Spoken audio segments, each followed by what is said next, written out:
नमस्कार सर्वांना। आज चौथा गुरुवार आहे मार्गशीर्षातला। मी उंबरठ्याचं हळदीने लेपन करून घेतलं आहे, तशीच छानपैकी रांगोळी काढली आहे। आता मी पूजा करणार आहे महालक्ष्मीची, त्यानंतर नैवेद्य बनवणार आहे। हे बघा मी चण्याची डाळ घेतलेली आहे, ही चणा डाळ आहे। आज शेवटचा गुरुवार आहे ना, चौथा गुरुवार महालक्ष्मीचा, तर महालक्ष्मीला पुरणपोळीचा नैवेद्य असतो चौथ्या गुरुवारी, म्हणून मी ही चण्याची डाळ भिजत घातली आहे। थोडा वेळ 10-15 मिनिटं किंवा अर्धा तास असं भिजत घातल्यानंतर ती कुकरला शिजवून घ्यायची। हे चणे आहेत, हे मी रात्री भिजत घातले होते, आता कुकरला उकळून घेते। हे बघा ही चणा डाळ आहे, ही मी आत्ताच स्वच्छ धुवून भिजत घातली आहे। अर्धा तास भिजत ठेवणार आणि नंतर ते कुकरला 5-6 शिट्या काढून पूर्णासाठी शिजवून घेणार।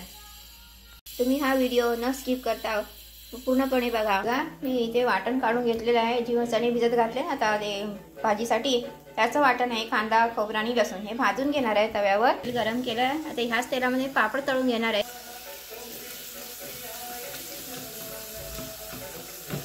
हे बघा पापड तळून घेतलेले आहेत भाजीच्याच तेलात। भाजीची फोडणी करणार आहे ना आता, तर त्याच तेलात मी पापड तळून घेतले आहेत। त्याच्यात आता मी पाणी घालते आणि उकळायचं आहे चांगलं। आता मी तिखट मसाला घातला आहे, हिंग आणि हळद हे घालून मी फोडणी तयार केली आहे। हे बघा हे वाटण मी भाजून घेतलं होतं ना, ते आता वाटून घेणार आहे। वाटून झाल्यावर भाजी ते घालायचं आहे। आता फोडणी चणे घालायचे आणि नंतर वाटण घालायचं। डाळ आणि चणे मी उकडून घेतलेले आहेत। आता जी मी भाजीसाठी फोडणी तयार केली आहे ना, त्या फोडणीत चणे घालणार आहे। चणे घालतेच आता फोडणीत। आता हे जे वाटण मी वाटलं आहे ना, आता मगाशी दाखवलं ते घालते। मीठ घालायचं आहे, हे बघा मीठ घालते। आधी मी चणे उकडताना घातले, त्यामुळे थोडं आपल्याला किती लागेल तेवढंच घालायचं आहे। चणा डाळ मगाशी धुवून ठेवली होती ना अर्धा तास भिजायला, ती कुकरमध्ये घातली आता आणि त्याच्यात हळद घातली थोडीशी। आता चांगलं 7-8 शिट्या करून घ्यायच्या, म्हणजे डाळ चांगली मऊ होते, पुरण वाटायला सोपं जातं। आणि ही जी चण्याची भाजी मगाशी मी तुम्हाला दाखवली ना, तिचं भाजी आपली तयार झाली आहे, बनवून झाली बघा, मस्त कलर आला आहे। डाळ उकडून घेते, त्याचं साधं वरण बनवते। याच्यात फक्त मीठ घालायचं आणि उकळी काढायची बस, आता साधं वरण बनतं। माझ्याकडे पुरण यंत्र नाही आहे, मी ही चाळण घेतली आहे पुरणाची, त्याने असं पेल्याने वरून हे करायचं, म्हणजे खाली पुरण पडतं।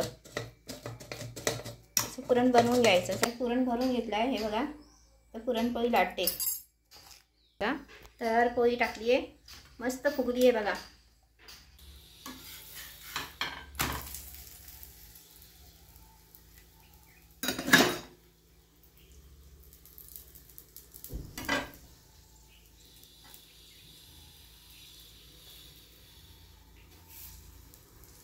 आता माझी रांगोळी काढून झाली आहे, महालक्ष्मीची पूजा झाली आहे, तसेच नैवेद्यही तयार आहे। आता संध्याकाळ झाली आहे, सवासणी येतील आता। पुरी जेवाय घालतात ना, पुरी कुठून गोळा करायच्या, म्हणून मी हिलाच तयार केली। बाबू तुला लावू का? थोड्याशा काका कुठे गेला? येतील आता। काय आणायला बाहेर गेलोच नाही, विनूमुळे जायला भेटतच नाही। लक्ष्मी माता आहे ती, आईच्या पाया पड बघ, असं आईच्या पाया पड, उत्तर खाली आज पहिले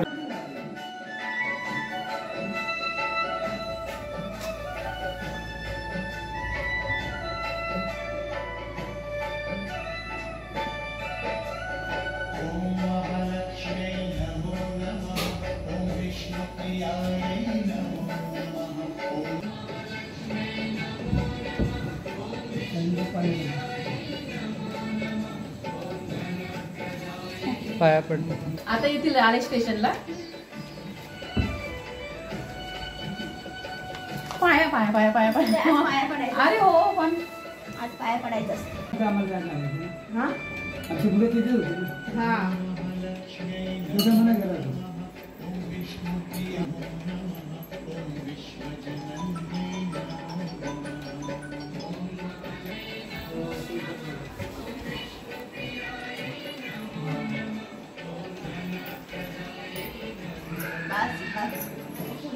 छान